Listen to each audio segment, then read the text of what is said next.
أعوذ بالله من الشيطان الرجيم من همزه ونفخه ونفخه بسم الله الرحمن الرحيم إن الذين كفروا بآياتنا سوف نصليهم نارا سوف نصليهم نارا سوف نصليهم نارا نارا نارا نارا نارا نارا نارا نارا نارا نارا سوف نصليهم نارا سوف نصليهم نارا سوف نصليهم نارا سوف نصليهم نارا سوف نصليهم نارا سوف نصليهم نارا سوف نصليهم نارا سوف نصليهم نارا سوف نصليهم نارا سوف نصليهم نارا سوف نصليهم نارا كلما نضج جلودهم بدلناهم جلودا غيرها ليذوقوا العذاب إن الله كان عزيزا حكيما أولئك الذين حبطت أعمالهم في الدنيا والآخرة وما لهم من ناصرين أولئك الذين حبطت أعمالهم في الدنيا والآخرة أولئك الذين حبطت أعمالهم في الدنيا والآخرة وما لهم من ناصرين أولئك الذين حبطت أعمالهم في الدنيا والآخرة وما لهم من ناصرين أولئك الذين حبطت أعمالهم في الدنيا والآخرة وما لهم من ناصرين وما لهم من ناصرين وما لهم من ناصرين وما لهم من ناصرين وما لهم من ناصرين وما لهم من ناصرين أولئك الذين حبطت أعمالهم في الدنيا والآخرة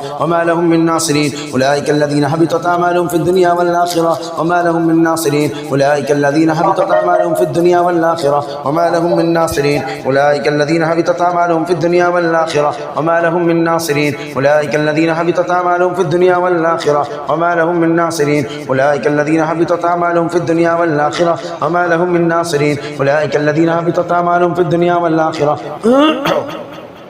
وما لهم من ناصرين ومكروا ومكر الله والله خير الماكرين أعوذ بالله من الشيطان الرجيم ومكروا ومكر الله والله خير الماكرين ومكروا ومكر الله والله خير الماكرين ومكروا ومكر الله والله خير الماكرين ومكروا ومكر الله والله خير الماكرين ومكروا ومكر الله والله خير الماكرين ومكروا ومكر الله والله خير الماكرين ومكروا ومكر الله والله خير الماكرين ومكروا ومكر الله والله خير الماكرين خير الماكرين خير الماكرين أعوذ بالله من الشيطان الرجيم يا أيها الذين آمنوا اذكروا نعمة الله عليكم يا أيها الذين آمنوا اذكروا نعمة الله عليكم إذ هم قوم أن يبسطوا إليكم أيديهم فكف أيديهم عنكم واتقوا الله وعلى الله فليتوكل المؤمنون أعوذ بالله من الشيطان الرجيم لو أنزلنا هذا القرآن على جبل لرأيته خاشعا متصدعا من خشية الله أعوذ بالله من الشيطان الرجيم سيصيب الذين أجرموا صغار عند الله وعذاب شديد بما كانوا يمكرون سيصيب الذين أجرموا صغار عند الله وعذاب شديد بما كانوا يمكرون سيصيب الذين أجرموا صغار عند الله سيصيب الذين أجرموا صغار عند الله وعذاب شديد بما كانوا يمكرون سيصيب الذين أجرموا صغار عند الله وعذاب شديد وعذاب شديد وعذاب شديد وعذاب شديد وعذاب شديد وعذاب شديد عذاب شديد عذاب شديد عذاب شديد عذاب شديد عذاب شديد عذاب شديد عذاب شديد وعذاب شديد وعذاب شديد وعذاب شديد وعذاب شديد سيصيب الذين أجرموا صغار عند الله وعذاب شديد سيصيب الذين أجرموا صغار عند الله سيصيب الذين أجرموا صغار عند الله وعذاب شديد وعذاب شديد وعذاب شديد وعذاب شديد بما كانوا يمكرون وعذاب شديد بما كانوا يمكرون وعذاب شديد بما كانوا يمكرون وعذاب شديد بما كانوا يمكرون وعذاب شديد وعذاب شديد وعذاب شديد وعذاب شديد وعذاب شديد وعذاب شديد وعذاب شديد وعذاب شديد وعذاب شديد بما كانوا يمكرون وعذاب شديد بما كانوا يمكرون وعذاب شديد بما كانوا يمكرون أعوذ بالله من الشيطان الرجيم قالوا إنما أنت من المسحرين قالوا إنما أنت من المسحرين قالوا إنما أنت من المسحرين أعوذ بالله من الشيطان الرجيم فلما جاءتهم آياتنا مبصرة قالوا هذا سحر مبين قالوا هذا سحر مبين قالوا هذا سحر مبين أكان للناس عجبا أن أوحينا إلى رجل منهم أن أنذر الناس وبشر الذين آمنوا أن لهم قدم صدق عند ربهم قال الكافرون إن هذا لساحر مبين أعوذ بالله من الشيطان الرجيم وقال موسى يا فرعون إني رسول من رب العالمين حقيق لا أكون على الله إلا الحق قد جئتكم ببينة من ربكم فأرسل معي بني إسرائيل قال إن كنت جئت بآية فأت بها إن كنت من الصادقين فألقى عصاه فإذا هي ثعبان مبين ونزع يده فإذا هي بيضاء للناظرين أعوذ بالله من الشيطان الرجيم